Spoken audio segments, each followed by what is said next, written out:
Sir నమస్తే అండి. మరి తాడేపల్లిలో చేపట్టిన జగన్మోహన్ రెడ్డి గారి పార్టీ కార్యాలయాన్ని బుల్డోజర్లతో పడగొట్టించి హింసాత్మక ఘటనలకు తెరతీశారు చంద్రబాబు నాయుడు గారు అని చెప్పేసి జగన్మోహన్ రెడ్డి గారు మాట్లాడుతూ ఉన్నారు. తన పోస్ట్ని కూడా ఈరోజు వైరల్ అవుతూ ఉన్న పరిస్థితి ఎలా చూస్తారు సార్? అసలు ఎంతవరకు ఇది నిజం అంటారు? మీ అభిప్రాయం ఏంటి ఆ ప్రాంతానికి సంబంధించిన వాసుగా? ముందుగా అందరికీ నమస్కారం. ఈ రాష్ట్రంలో రాక్షస పాలన పోయి ప్రజాస్వామ్యయుతంగా ప్రభుత్వం పామైంది. ఇక అన్ని మంచి రోజులే ఉంటాయి. ఇక్కడ ఎలాంటి దౌర్జన్యాలు, దోపిడీలు, కూల్చడాలు, వేల్చడాలు ఏమి ఉండవు.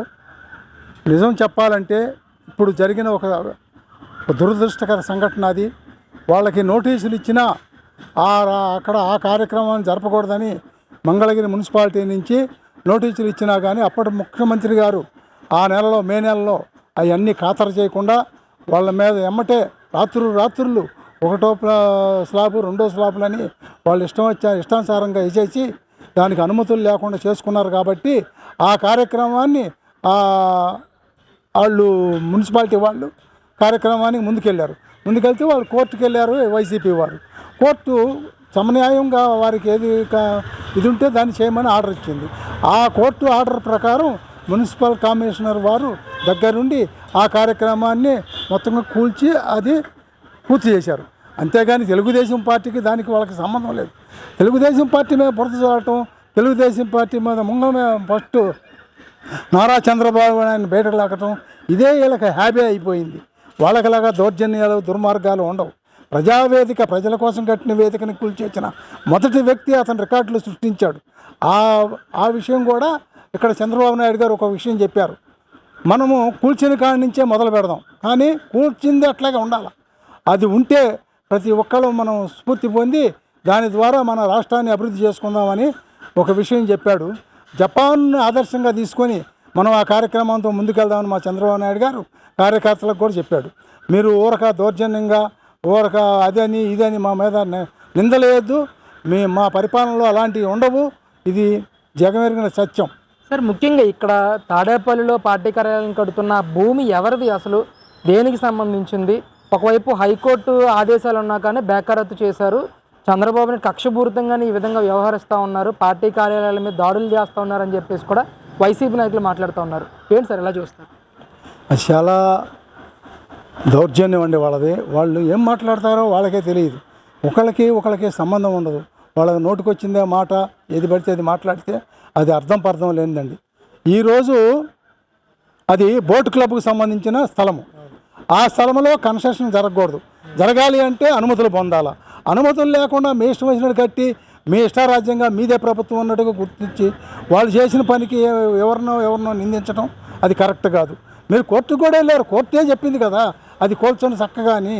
మరి కోర్టు కూల్చిన దానికి ఇంకా తెలుగుదేశం వారి మీద పడటం ఎందుకు? వాళ్ళని బదనాం చేయటం ఎందుకు? వాళ్ళ పని వాళ్ళు చేశారు కోర్టు వాళ్ళు, మున్సిపాలిటీ వాళ్ళు. మీరు వాళ్ళని అడగండి, వాళ్ళు ఎందుకు కూల్చారో వాళ్ళని అడగండి చెప్తారు. దానికి పర్మిషన్ లేదు, మీరు దరఖాస్తు చేయలేదు, మీకు నోటీసు ఇచ్చిన దానికి స్పందన లేదు. మరి ఆ కార్యక్రమాన్ని వాళ్ళు చేశారు కాబట్టి వాళ్ళనే ఆలోచించండి, వాళ్ళని అడగండి. సరే, ఏంటి సార్ అసలు ఈరోజు ఈ ఒక్క పార్టీ కార్యాలయమే కాదు, రాష్ట్ర వ్యాప్తంగా ఒకే డిజైన్తో 26 జిల్లాల్లో కూడా 26 పార్టీ కార్యాలయాలు కడతా ఉన్న పరిస్థితి. అన్ని చోట్ల కూడా ఒకే డిజైన్, అన్నీ కూడా ప్రభుత్వ స్థలాలు కానీ లేకపోతే అసైన్ ల్యాండ్స్లో కానీ కడతా ఉన్నారని చెప్పేసి పెద్ద ఎత్తున ఆరోపణలు వస్తూ ఉన్నాయి. ఏ విధంగా చూడొచ్చంటారు సార్ అసలు దీని అంతటిని కూడా? మీరు దీన్ని బట్టి అర్థం చేసుకోవాలండి. వాళ్ళ దౌర్జన్యము, వాళ్ళ దహనకాండ.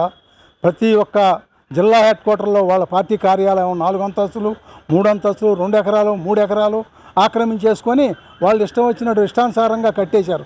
26 జిల్లాల్లో మొదలుపెట్టారు.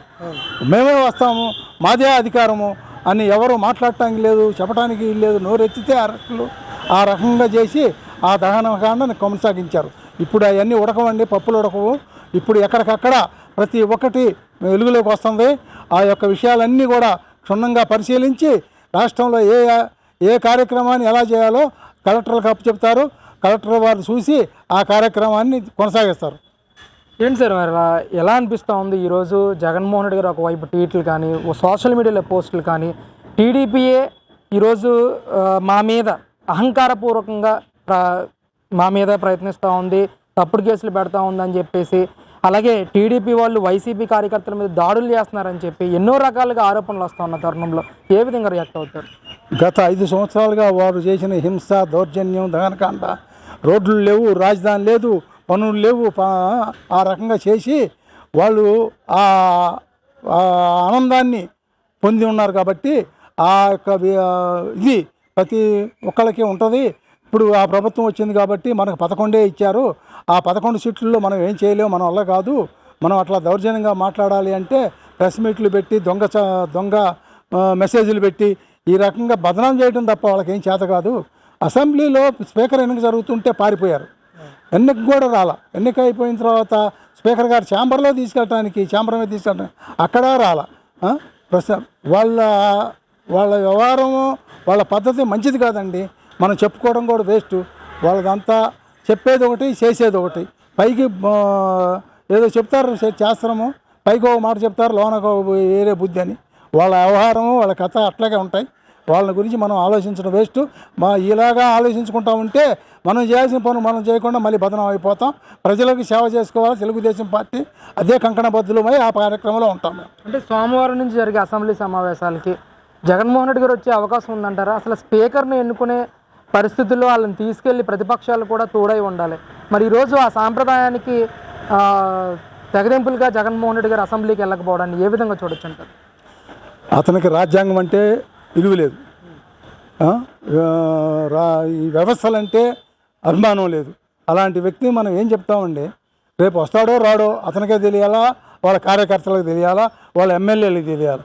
అంతేగాని వస్తే మంచోడు, చక్కగా అసెంబ్లీ జరుగుద్ది, ఎలా ఉంటుందో అసెంబ్లీలు ఎలా జరగాలో నేర్చుకుంటాడు. అది లేకపోతే అతని కర్మ. మనం ఏం చెప్పలేం, మనం ఏం చేయలేం. వాళ్ళ పద్ధతి మంచిది కాదండి. మనం చెప్పుకోవడం కూడా వేస్ట్. వాళ్ళదంతా చెప్పేది ఒకటి, చేసేది ఒకటి. పైకి ఏదో చెప్తారు చేస్తాము, పైకి ఒక మాట చెప్తారు, లోనకు వేరే బుద్ధి అని. వాళ్ళ వ్యవహారము, వాళ్ళ కథ అట్లాగే ఉంటాయి. వాళ్ళ గురించి మనం ఆలోచించడం వేస్ట్. ఇలాగా ఆలోచించుకుంటా ఉంటే మనం చేయాల్సిన పనులు మనం చేయకుండా మళ్ళీ బదనం అయిపోతాం. ప్రజలకు సేవ చేసుకోవాలి తెలుగుదేశం పార్టీ. అదే కంకణబద్ధులమై ఆ కార్యక్రమంలో ఉంటాం. అంటే సోమవారం నుంచి జరిగే అసెంబ్లీ సమావేశాలకి జగన్మోహన్ రెడ్డి గారు వచ్చే అవకాశం ఉందంటారా? అసలు స్పీకర్ని ఎన్నుకునే పరిస్థితుల్లో వాళ్ళని తీసుకెళ్లి ప్రతిపక్షాలు కూడా తోడై ఉండాలి. మరి ఈరోజు ఆ సాంప్రదాయానికి తెగదెంపులుగా జగన్మోహన్ రెడ్డి గారు అసెంబ్లీకి వెళ్ళకపోవడాన్ని ఏ విధంగా చూడొచ్చు అంటారు? అతనికి రాజ్యాంగం అంటే విలువ లేదు,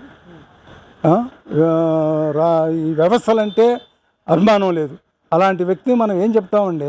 రేపు వస్తాడో రాడో అతనికే తెలియాలా, వాళ్ళ కార్యకర్తలకు తెలియాలా, వాళ్ళ ఎమ్మెల్యేలకు తెలియాలి.